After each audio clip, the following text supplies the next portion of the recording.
Hello, Homeworthy. I'm Tara. Welcome to my home in New Orleans.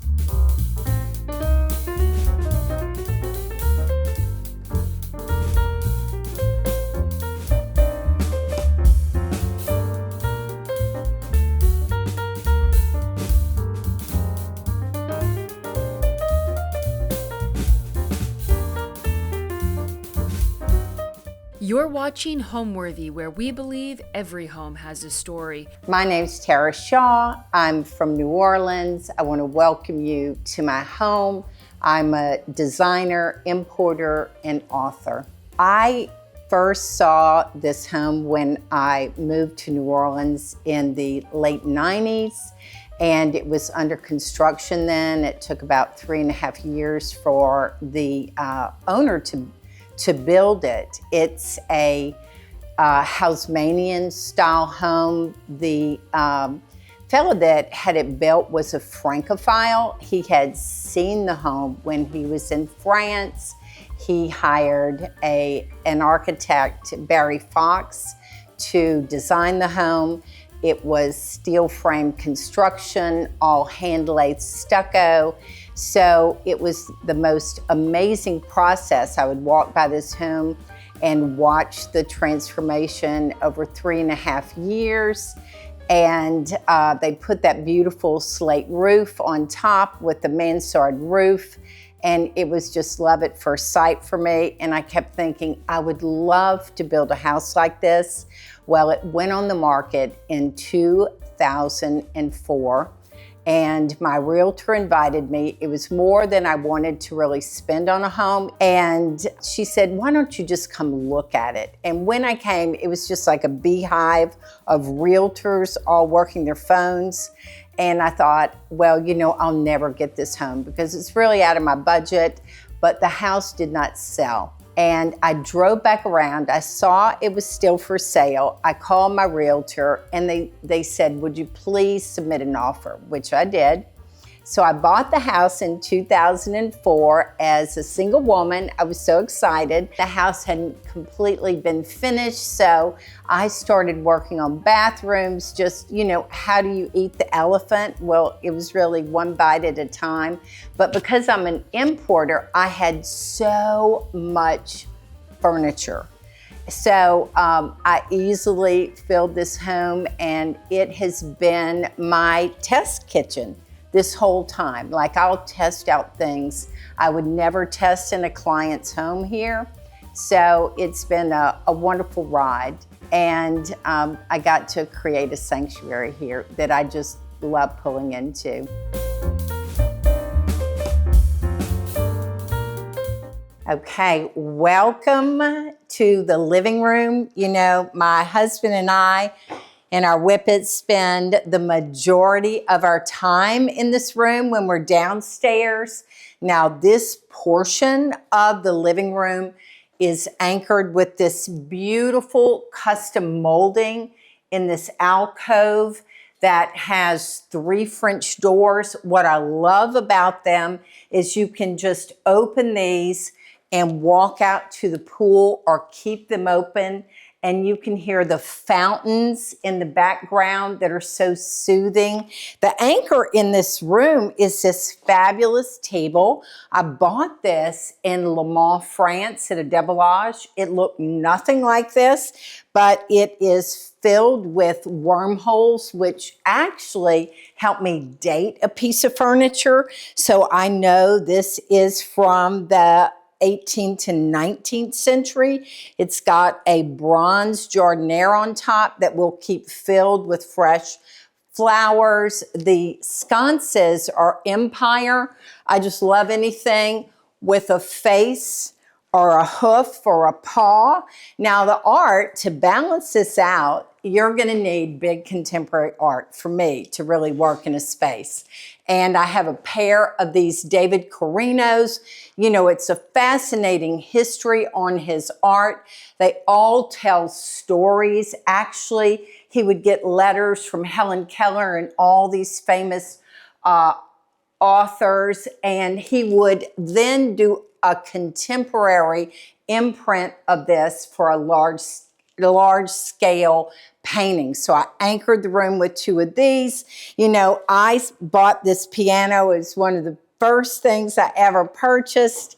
And I am still on page 16 of Alfred Dunner's book 1. Can you believe that?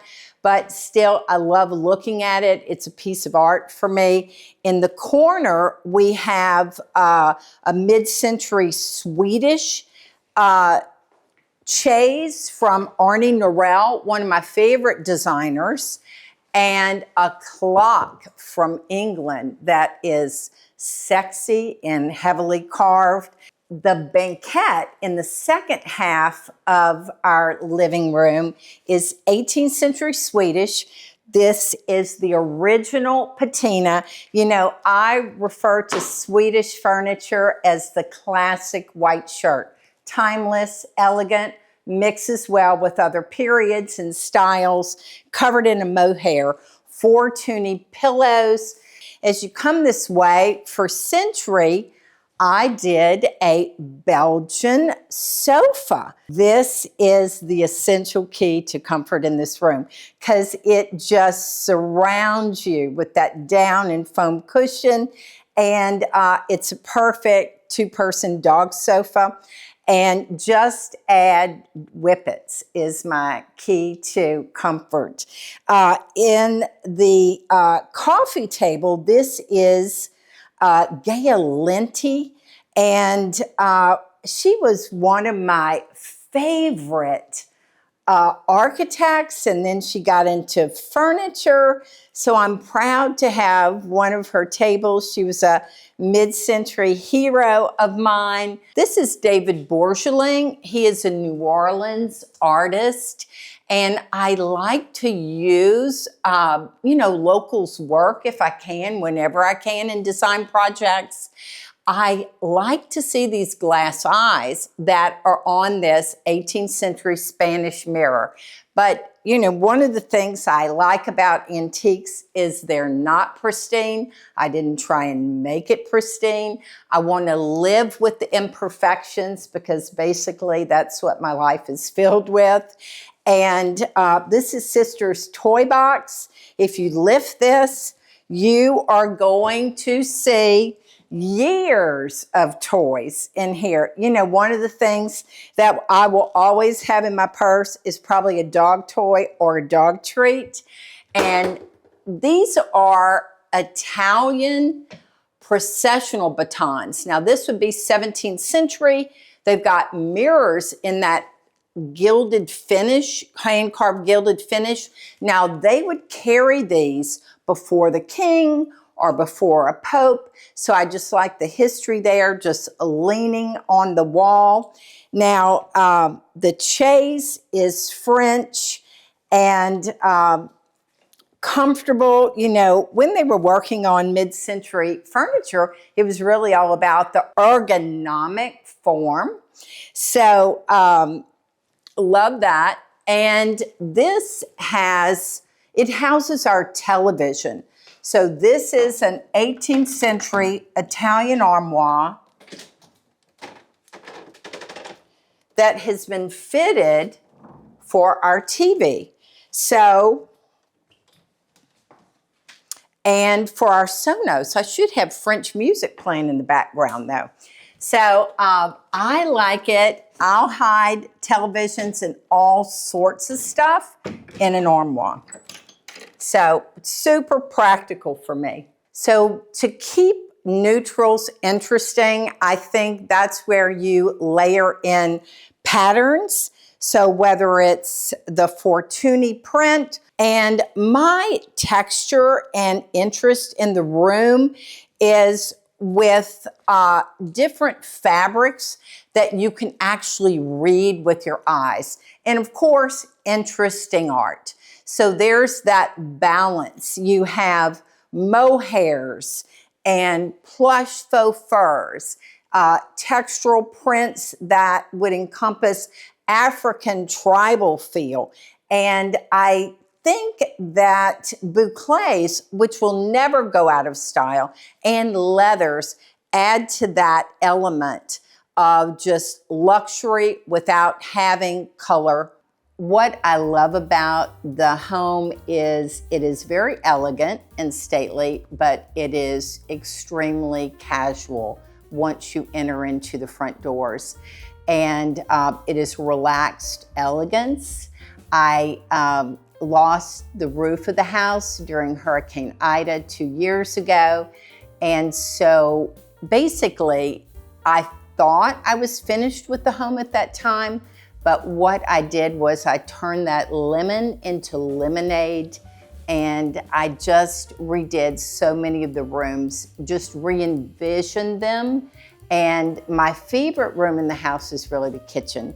There is 17th century Sicilian limestone floor that does not have two single floor tiles that are the same size. So basically it was like putting together a big jigsaw puzzle. I put in old beams from a barn that was in Texas into the ceiling, and it's got the rounded bottom. So, you know, the interesting thing about those long beams that are 26 feet long is the rounded part was really on the ground of the barn. So it's got this rough hewn feel mixed with contemporary cabinetry. Welcome to my favorite room in the house. This is the kitchen. So really, this was my jumping off point after Hurricane Ida. So I started with this 17th century Sicilian limestone floor, and there are no two pieces that are the same size. So this was a rather large puzzle for me. And then anchored it with this Italian range. And I feel that the knobs on it are like jewelry. And then I bought these slabs of marble that we could book match and just hide the hood, create this beautiful visual that looks like it starts from the bottom of the marble and continues up. Now the cabinets are not really black. They are a striated finish, meaning this was hand done by a person, and you can see all the gray undertones. And you know, no two cabinets are really consistent. It was an organic process that really went back with the floor, but I wanted the gray in these to connect to the marble. In the kitchen, I have antique cutting boards from Italy. And then as you come this way, this is a soapstone. So this stone originally is like a medium gray. So we created, you had to get slabs really long enough to make this. So it's imperative if you're trying to do a kitchen, you don't want to piece together your slabs. But so we lined the sinks with the same stone and didn't really do a waterfall, had a break in the leg. And so this is where I hide like my Fisher Paykel dishwashers. I love washing, whether it's dishwashing, clothes washing, everything has multiples. When you come this way, you're going to see, I took out the cabinetry here and created with a company here in New Orleans, just this brass shelving. And so we did the same thing here, is we did marble on the bottom of the shelves as well as the top of the shelves, carried it all the way up to the wooden molding. And this is a collection that I started from Belgium. This is stoneware. So there are cake plates and tureens and pitchers. And then this is actually just organic plates that we use just every day that have an organic feel to them. This is by Be Home. So we continued the marble on this side of the kitchen and also lined the sink in the marble. So light is filtering in from a Conrad shade. I have a Swedish plinth pedestal there in marble. So the room feels extremely warm, especially when you are looking at the ceiling, because I added these beams that came from an old Texas barn, and they had this rough-hewn organic feel.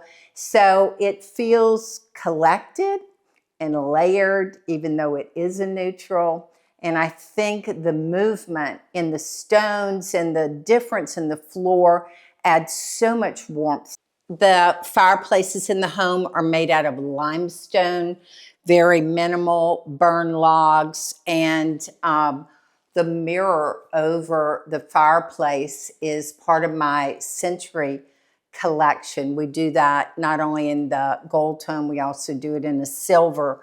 But you're going to see a cupboard where I house more stoneware, because as you can tell, not only am I an importer, I'm a collector. So this cabinet is from Belgium. This tureen is 18th century from Italy. This is old stoneware from the 16th century in this soft stone with angels on it. And we actually use these and use plates when we are entertaining. So nothing is really off limits. This is an 18th century Swedish table, and what I like about it is it has the original patina. We did nothing to it, so this would be the original blue-gray, and I like the way that this was so used that it's worn off, and you're going to see the iron vise that actually hold the table together. What I did to make the table feel current is we added these Plattner chairs, mid-century Plattners. You know, they're great for comfort. They're iconic. And the clock is 18th century Swedish. The painting is one of the first things I bought many, many years ago in the 90s. The antique dealer actually gave me a payment plan. So I wanted it and paid him like in 3 terms for this beautiful painting by Trulabert. So you can see the basket in the background, the fish, and then the provincial pottery. The chandeliers that are hanging in the kitchen above the island are mid-century Swedish. And what was so interesting about this artist is all the glass blowers at the time rejected him because he had bubbles in his glass. But you know, he went on to become a Swedish icon. So I was excited to have, they're not really a pair, but they are a pair. So that's what I love about antiquity. Okay, we are in the formal dining room, and yes, we do use the formal dining room, but I just love scale, not only in contemporary art, but also when I can find it in antique art. This painting is from the 16th century. The Italian artist captured Esther, who is in the Old Testament, appearing before the king. And these are all her courtiers. And it's actually one of my favorite stories in the Bible. So I was extremely excited when I got to purchase this painting. So underneath it, we have a Swedish 18th century bench covered in a tobacco mohair. And then the bolsters are just a rough Swedish organic cloth that they would use as sackcloth. The buffet is where I house a ton of stuff. It is 1839, and you can see that they repainted it. And what I love is that the Nielsen's got it in 1965. So typically they would inherit this from their parents, and then they would repaint sometimes the interior and the exterior. I was fortunate that the Nielsen's did not repaint the exterior. So this is where I hide all sorts of things. So Christmas, I'm telling you, there's no telling what you'll find in here. It's like a treasure trove.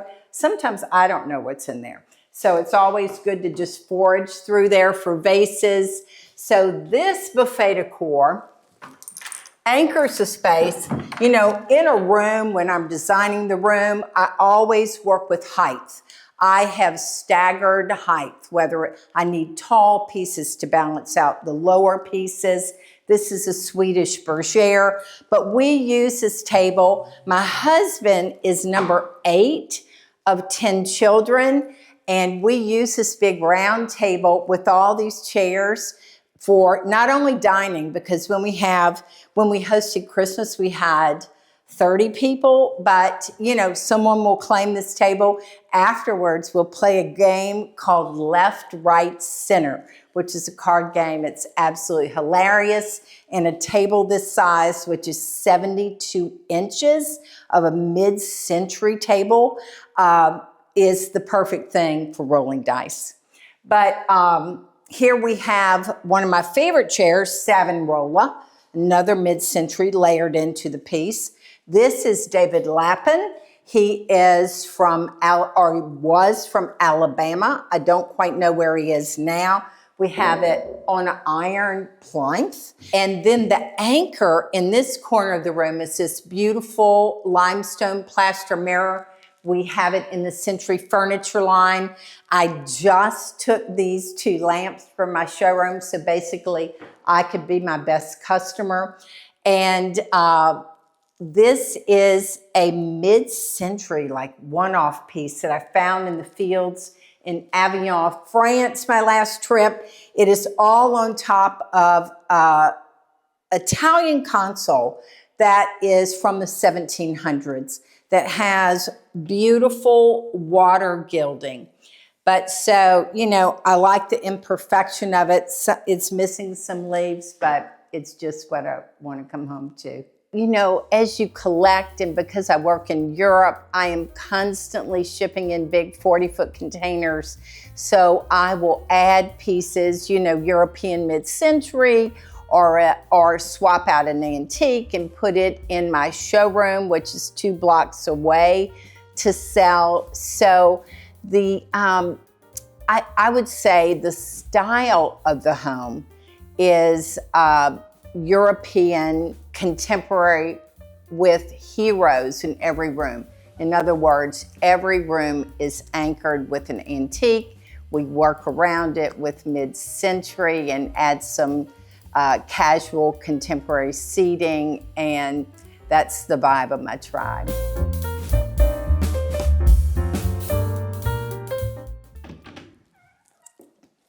So welcome to my office. This is like the hub of creativity.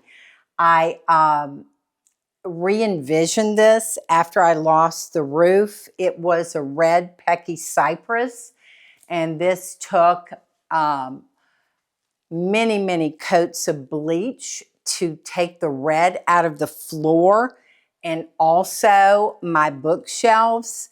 But I love the way it turned out. We use this Bona product that's gives it an organic finish, so it's a matte finish. I started collecting books when I was working in the fields in Europe in 1994. This was my first set I brought in, and you know, I have been on a roll ever since then. What's the super anchor in this room are the prehistoric fragments. Now, my mother started that collection for me with these prehistoric scapula. I got those when I was a teenager, and they were like in a shoebox size, and I thought, oh my gosh, my mom got me shoes for my birthday, but it wasn't shoes. I opened the lid, it was prehistoric scapula, and I just looked at her, and I guess she could probably judge the disappointment. because, I wanted shoes. And she said, one day that's going to be art for you.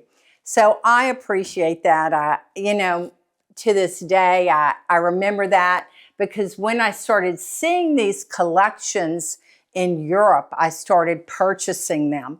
And then I buy these old vellum tombs. Most of these come from Italy, but some of these tombs are from 13th century, 14th century. At that time, they would use hides and skins to cover their books. I mean, that's before we went into these leathers. So I'm a collector of boxes as well, because I like to put things in boxes. I'm always looking for places to hide my stuff when people come over and video.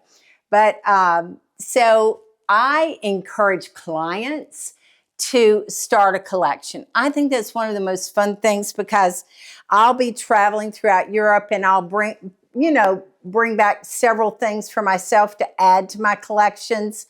And so you have this great memory of travels. Now, this is a Swedish, it's called a tub sofa. And because it's the shape of a bathtub. The coffee table here is French brutalist. So you see that tension between that mid-century brutalist back with the soft form of the Swedish.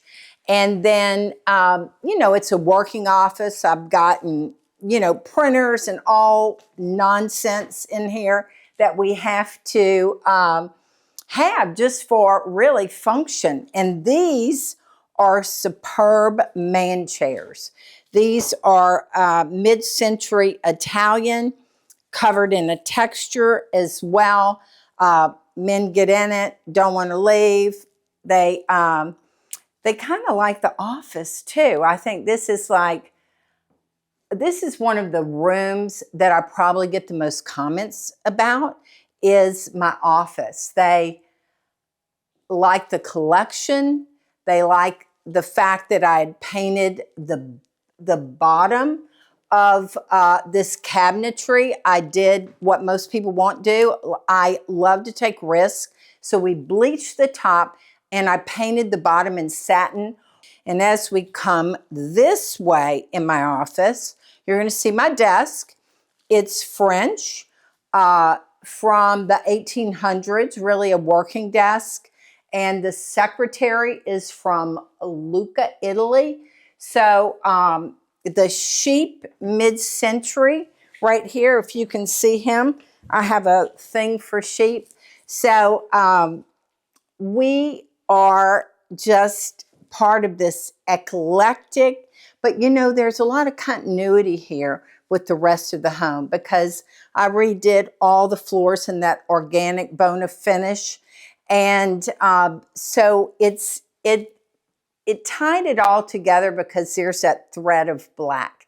So I hope you like the office. I hope it inspires you in some way.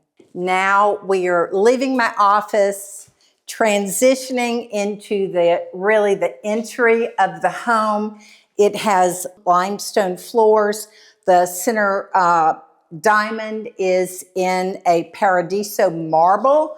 Now, this chandelier that anchors the stairwell is 18th century Italian, has loss of paint and gilding, and you see that rough iron. We did a French wire in there to electrify it. So I'm constantly bringing in chandeliers that are one-offs.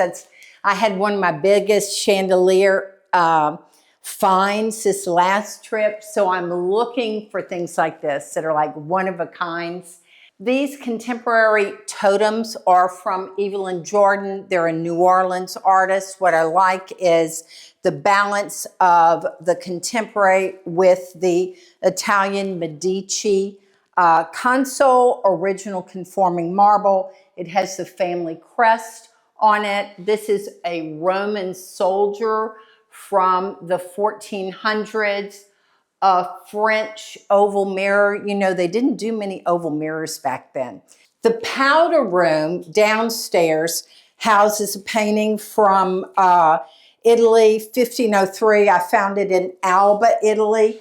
I created this marble pedestal base for this stone sink that my husband and we bought a bunch of these basins when we were in Avignon. I did a little pressure washing, contemporary sconces flanked by a bronze mirror, and the jewelry in the room is the mid-century Swedish chandelier. So I went to college to be a teacher, and I had a minor in psychology. I stood in front of a second grade student teaching class. I knew at that moment I was probably not called to teach children. I had a meeting with myself and I thought, what do I spend all my money on? It was fashion. So I pivoted and I followed my heart. I flew to New York. I went to the garment district. I started representing several lines. I opened a showroom in Dallas, Texas. Then I opened a second showroom. I had reps traveling for me. Really, the point in that career in the fashion industry was about the 5 to 7 year mark, where I started reading World of Interiors. Lisa Newsom had just started Veranda. So one of the lines that I represented was purchased by Liz Claiborne, which gave me the money to buy one nice piece of furniture a year. So I was trying to figure out who I was in furniture. I believe I always had that passion because, as a child, I had a black faux fur bedspread with a mid-century leopard print banquette when I was 7 years old. I don't know where that came from, but obviously it was in my DNA. So I thought, well, I can buy one nice piece of furniture a year, in this apparel industry, or I can start going to Europe and using my apparel model, which is selling wholesale. And I thought, well, why not do that? And then keep one piece, a container for myself. I thought that's the way I can really furnish my home. I saw Farrah Fawcett's home and she had like this 17th century Italian secretary with a side Twombly over it. And at that point, I was absolutely smitten. So I headed off to Europe and I shipped into my first container, and we shipped it into a mini storage on Tchoupitoulas, which is the street that runs along the river here in New Orleans. And it was all word of mouth at that time. And I rolled up the 10 by 30 roll-up doors, and everything sold in about 10 minutes. And I thought, you know what, I really might be onto something here with furniture importing. So I never looked back at that moment. I started importing, and then that door literally opened the door for me to design. Follow me upstairs and I'm going to show you the primary bedroom.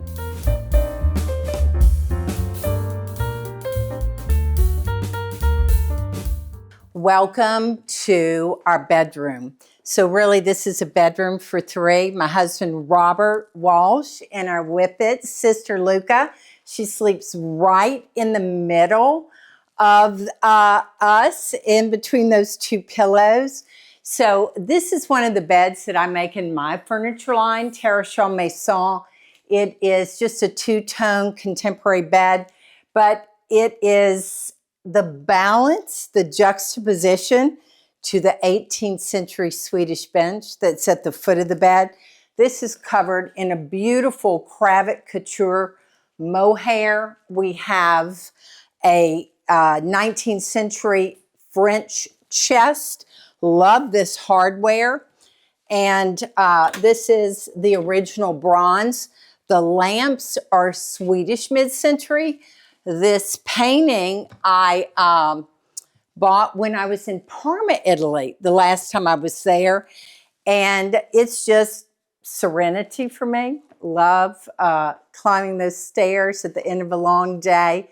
And if you look this way, this is another local artist, Rain Bledsoe.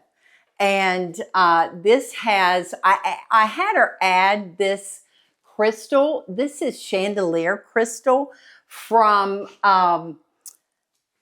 chandeliers that we had excess crystal over all the years. So there's some connectivity to the business there with this boat that is suspended really from fishing wire. As we come to this portion of the room, you know, we do watch television to go to sleep at night, and it's hidden behind this fabulous Empire armoire. This is one of the first pieces I bought when I was in Europe. We have mid-century brutalist lamps in here. The balance are these beautiful Swedish mid-century chairs. This is Spanish, a Spanish marble coffee table. And then the daybed is Swedish from the 1700s. I'm always collecting small objects when I'm in the field. I bought this iron crown in Parma, Italy. And this is just a rare French apothecary that they would literally put medicines in way back when. My husband and I got married in 2017. Remember, I bought this house in 2004. And I think the reason we've had a successful marriage is because I have my bathroom and dressing room, and he has his bathroom and dressing room.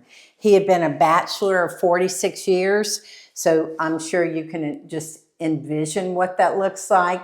But this is the space where I come in, I close the door. Now the paneling I added, these 3 panels came from a shipment. I bought them in the south of France. I didn't have enough paneling, so we added pine in here because this was the original material of this panel, and then did French molding. So when I bought this house, this was a giant jacuzzi in here. So I took that out. We created an alcove here, and with this incredible 18th century paneling, and it totally transformed the room. There's a soaking tub, a hatbox toilet, so it won't hide the beautiful panels. Now, if you look this way, this is an 18th century console that was created to be my vanity. We drilled through the marble, added a marble mortar bolt, drilled through that, contemporary plumbing, 18th century mirror, contemporary sconces, and so this is my get away from it all Calgon moment. Now what I did here was I added plaster on the shower. So all of our showers are super minimal. So this is all hand plastered, and it has a continuity of the herringbone floor in marble. This is a Thassos, hone Thassos, that runs straight into the shower. But one of the things I like to do is have connectivity in rooms. So in a lot of the bathrooms, you're going to see herringbone stone. You know, I have certainly run out of inspiration and gas, and I'm like this, I have nothing to give right at this moment. What am I gonna do? I get a lot of my ideas in my sleep. I was working on a project for Emerald and Alden Lagasse. I'd worked on 3 homes with them, and literally the answer to this bathroom dilemma that we had was I got it in my sleep. So I think just going away and downtime, a lot of my inspiration though comes from Europe, because I will be there 3 to 5 weeks at a time. I'll be traveling through 3 countries, and I'm basically taking things that were so inspiring to me and then filtering them through my American design aesthetic. This is one of our guest bedrooms, and I am a big fan of a canopy bed. I call it Instant Safe Haven. This Venetian canopy bed I created for Century Furniture, so it just launched in their line this fall, and it has a beautiful Venetian movement on the headboards, and this is in heavy Belgian linen. The table is Italian, minimal, directoire. Now, I like grisaille, so I'm always searching for it. Now, this is a very unusual one because it's, instead of the brown, which they call brunei, this is a dark grisaille. It has all hand-painted frame around it in a geometric pattern. Now, this cute little secretary on stand is Italian, lots of hidden drawers, and just a one-of-a-kind find. You know, the thing that makes you smile every time you look at it. In the corner of the guest bedroom is Eames Chase. So it is the perfect balance to that Italian 18th century secretary. This is a Swedish mirror with the original glass, and that is King Gustav carved in the center of the mirror. And basically, King Gustav revolutionized the furniture industry in Sweden because Sweden was importing furniture during his reign. He put a stop to that, and he created all of the small craftsmen to start making Sweden's own furniture. So we have him to thank for that. The armoire, which is French and 18th century, houses a television, of course. And this is another favorite for me, Arne Norell in a Swedish mid-century chair. So wanted to give a guest something super comfortable to relax in during their stay. Something unexpected too is always the best thing for a guest bedroom.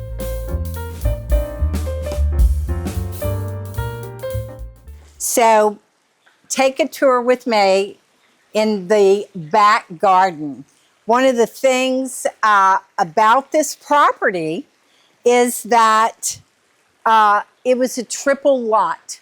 So I knew I could build a lap pool. This is a saltwater lap pool.